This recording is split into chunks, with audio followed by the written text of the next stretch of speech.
Shifting then just a little bit with my remaining time, we've spent some time talking about, of course, the auction. I was about to call it the voluntary auction. That's what it used to be called. I think it still is. It has the word voluntary is how it's often referred to, because of course it is in fact voluntary, both opting in and opting out.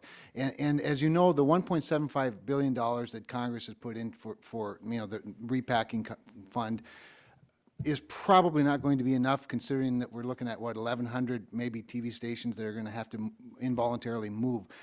How are we going to, is there a plan to deal with that shortfall that I can assure my rural North Dakota broadcasters that they won't have to bear all the costs? Maybe Commissioner Pai first, and then Chairman with the remaining time. Congressman, I have long suggested that we should treat the $1.75 billion relocation fund as a budget at the FCC and structure the auction in such a way as to minimize the possibility that we would exceed it and ultimately end up putting the onus on the broadcasters to pay up.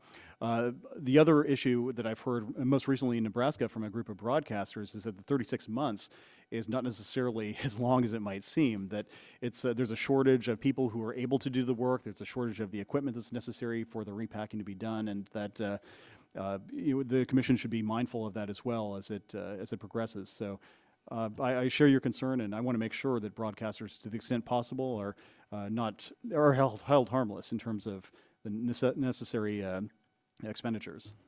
Chairman, do you want to speak over the red Commissioner light? Pai has identified the key issue, and that is we do need to make sure that we have to live within a budget. We want to manage things within a budget. You gave us that number. We can't change that number, and we've got to come up with a program that'll make it work. Thank you both. Thank you, Mr. Chairman. And